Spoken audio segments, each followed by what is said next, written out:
Bismillahirrahmanirrahim. Assalamualaikum warahmatullahi wabarakatuh. Alhamdulillahi ala ihsanih wa syukur lahu ala taufiqihi wa amtinanih. Ashhadu an la ilaha illallah wahdahu la syarikalah ta'ziman li sya'nih wa ashhadu anna Muhammadan abduhu wa rasuluhu ad-da'i ila ridwanih.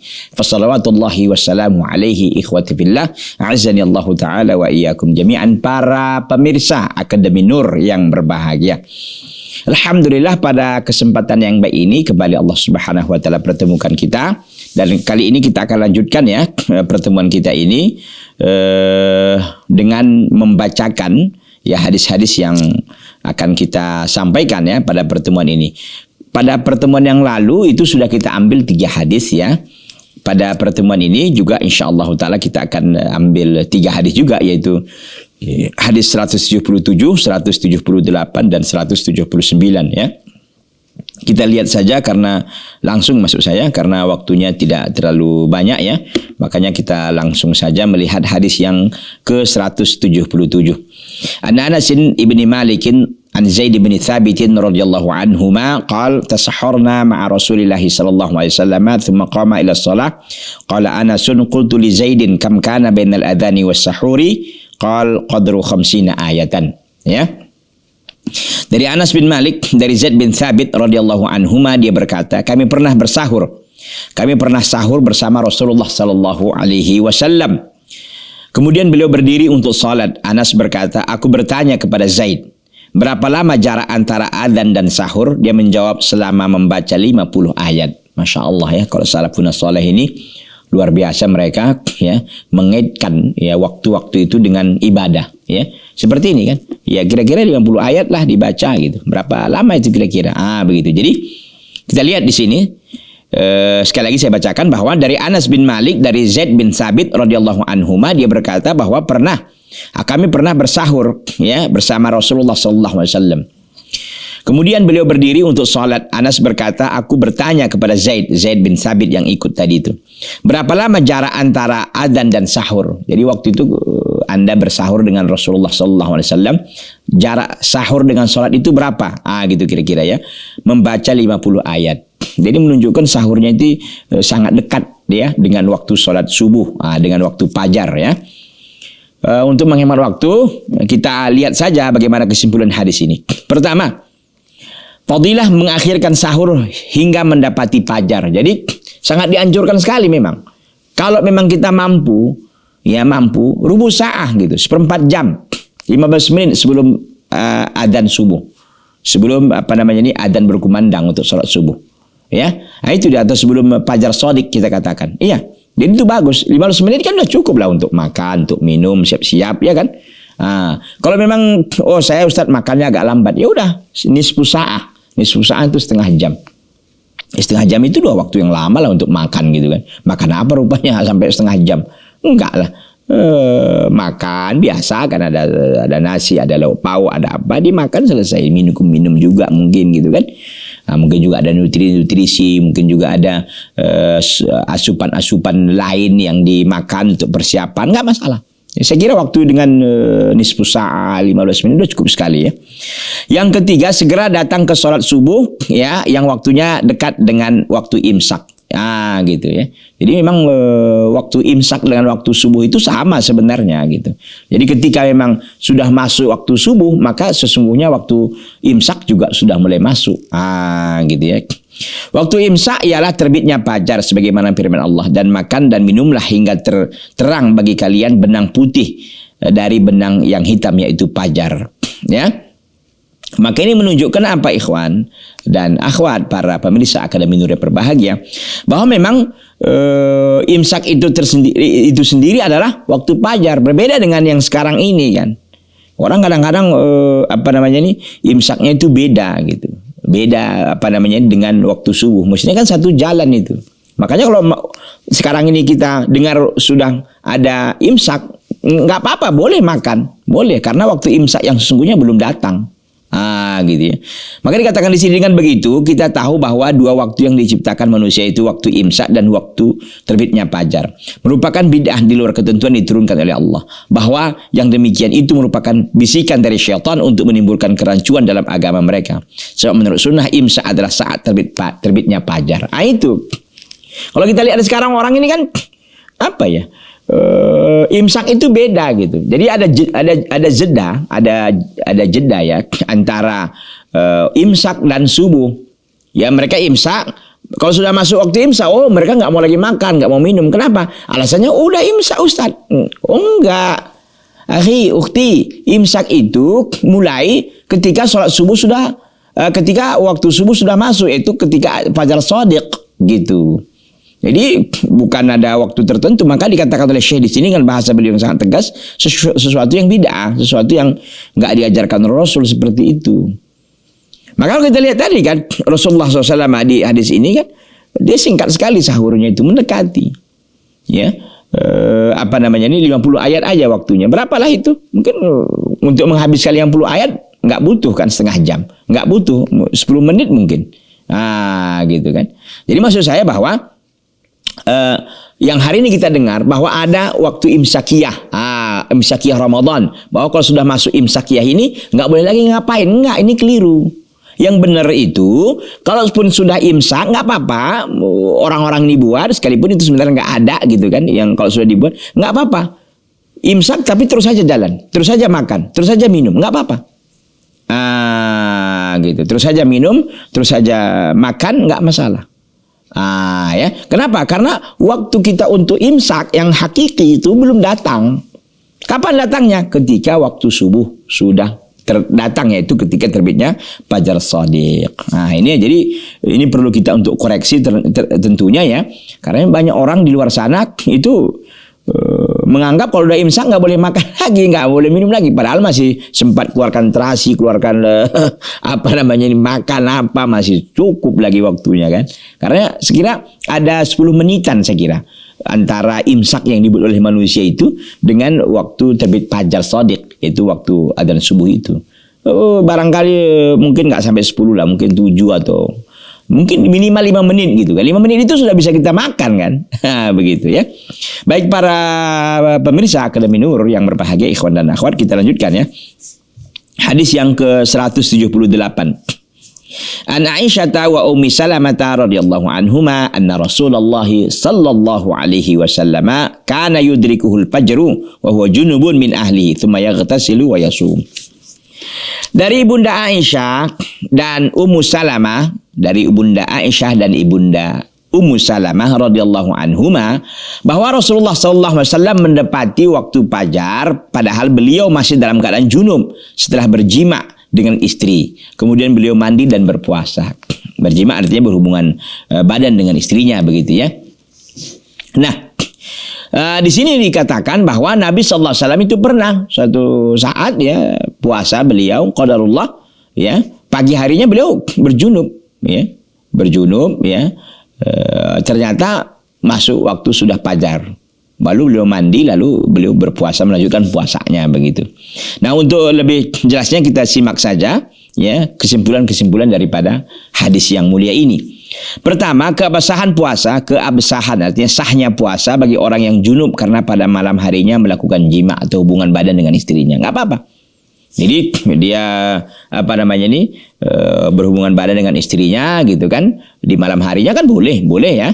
Qadarullah makan sahur dia gitu. Qadarullah belum sempat lagi mandi, ternyata sudah adzan berkumandang, waktu subuh datang. Bagaimana dengan puasanya?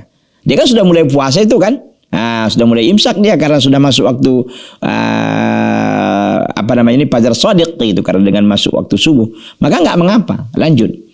Ya, yang lebih pantas untuk dikiaskan terhadap jima di sini adalah mimpi. Sebab jika ada rukhsah dalam hal ini, maka yang lain pun jauh lebih layak. Jadi yang dimaksud di sini berjunub beliau ini adalah mimpi ya.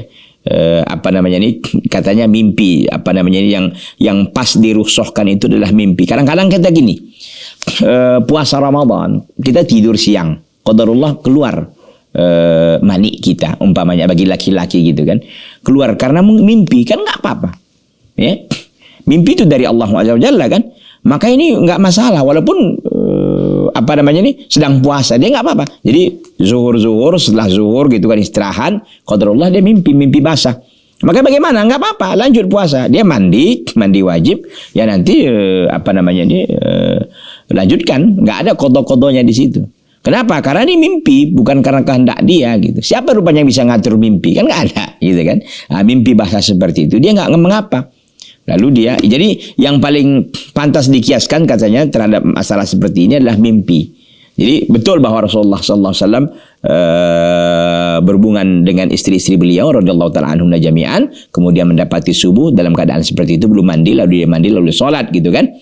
Nah, dikiaskan yang paling bagus itu mimpi ketika di siang hari. Itu kan jelas-jelas sudah dia puasa kan, bukannya di awal-awal lagi, udah di pertengahan itu. Itu bagaimana? Nggak apa-apa, boleh. Ya, artinya tetap saja puasanya dilanjutkan dan tidak membatalkan puasa, ya. Tapi tentu wajib mandi lalu melakukan ibadah-ibadah lain di antaranya sholat, kan begitu. Jadi intinya tidak berpengaruh terhadap puasanya.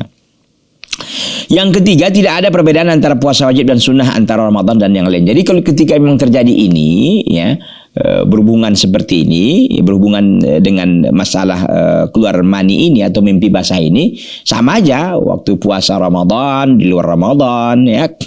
Ketika dia terjadi hal seperti itu pada dirinya, maka lanjutkan aja puasanya. Puasa nggak batal. Gitu ya.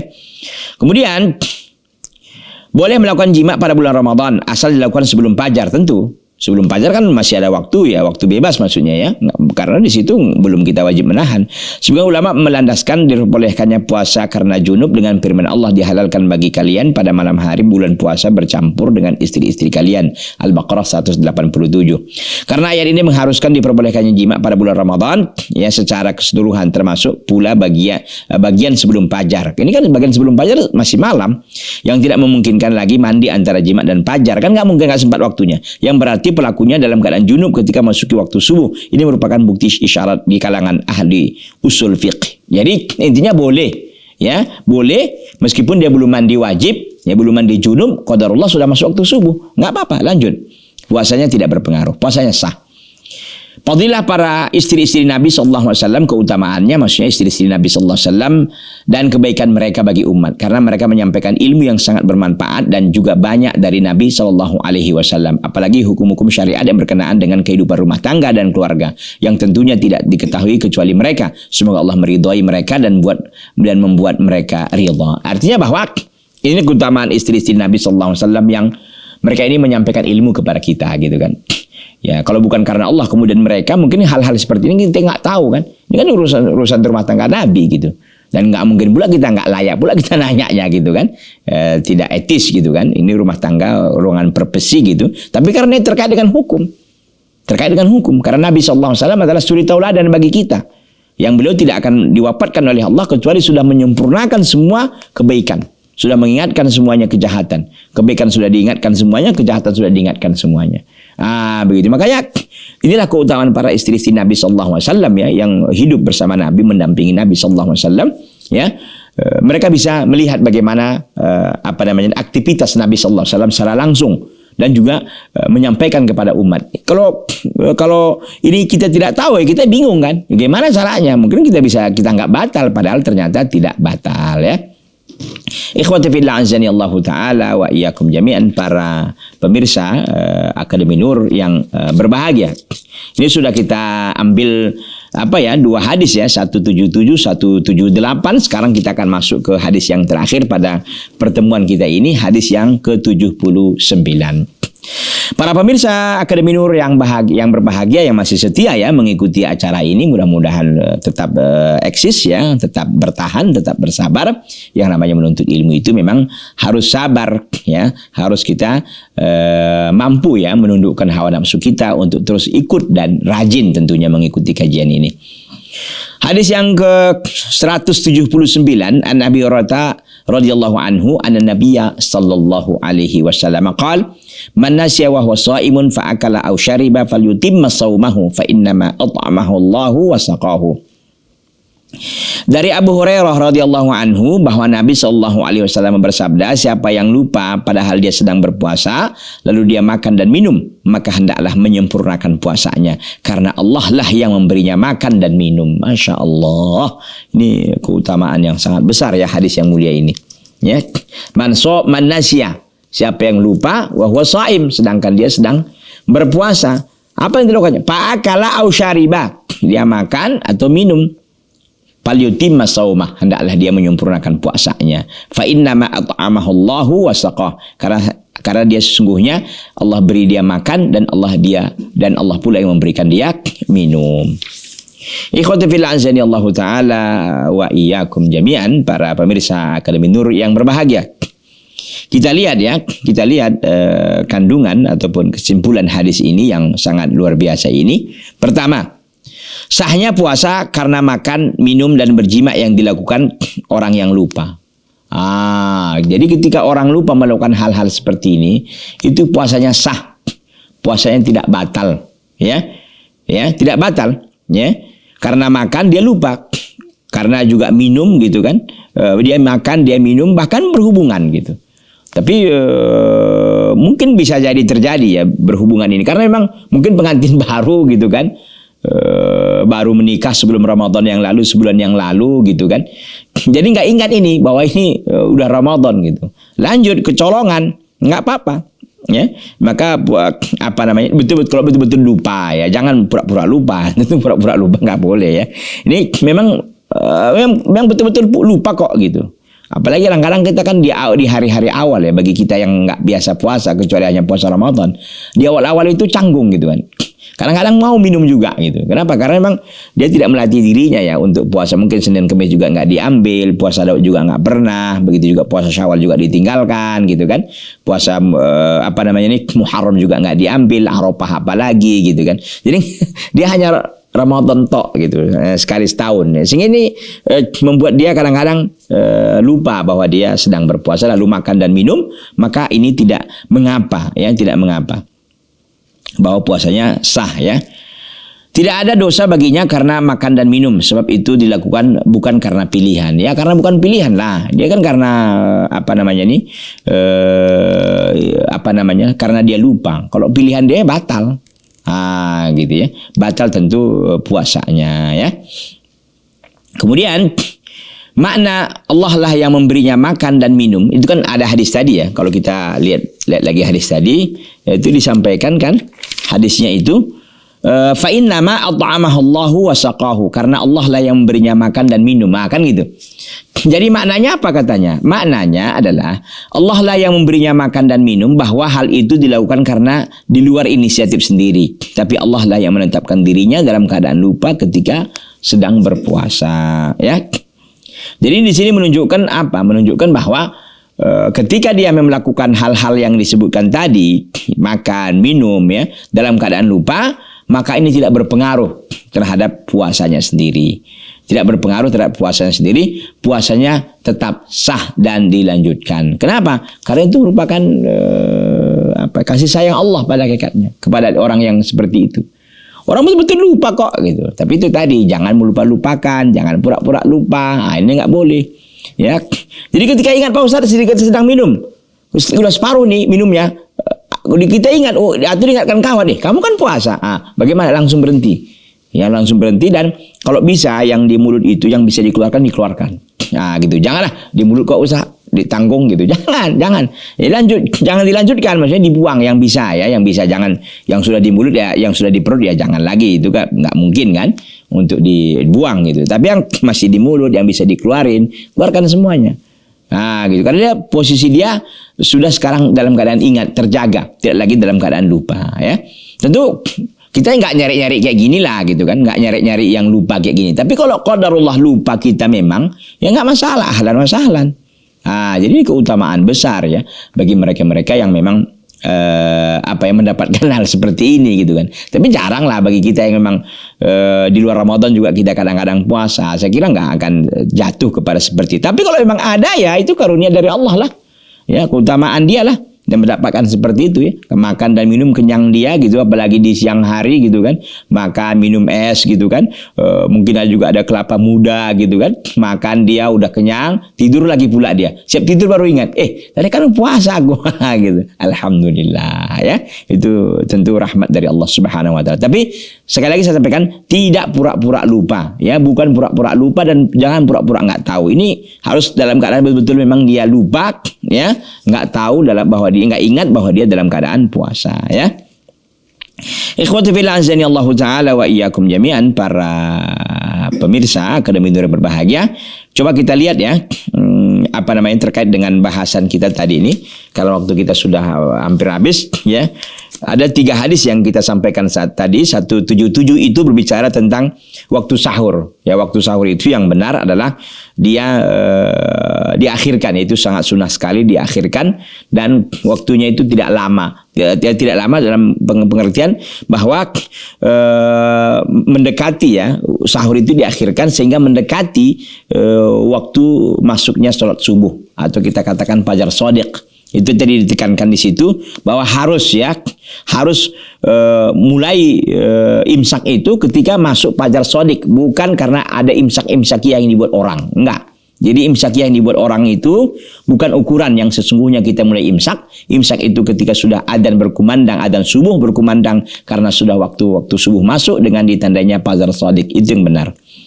Jadi bagaimana Pak Ustaz kalau nanti kita sudah imsak masih makan? Nggak apa-apa, lanjut terus, lebar atas gitu kan. Nah, itu lanjut aja. Kalau sudah adzan, sudah masuk ya baru ya.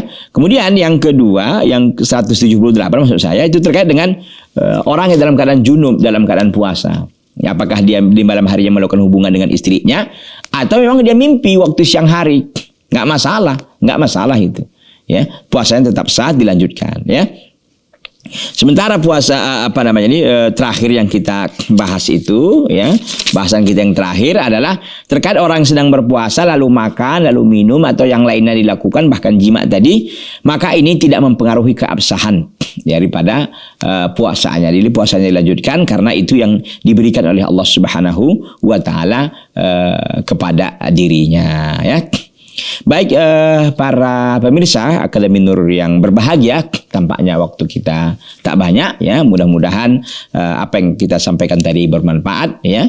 Kita tutup saja dengan doa kafaratul majlis. Subhanaka Allahumma wa bihamdika asyhadu an la ilaha illa anta astaghfiruka wa atubu ilaika. Hadza wa sallallahu wasallam wa baraka ala nabiyina Muhammadin wa ala alihi wa sahbihi wasallam. Wassalamualaikum warahmatullahi wabarakatuh.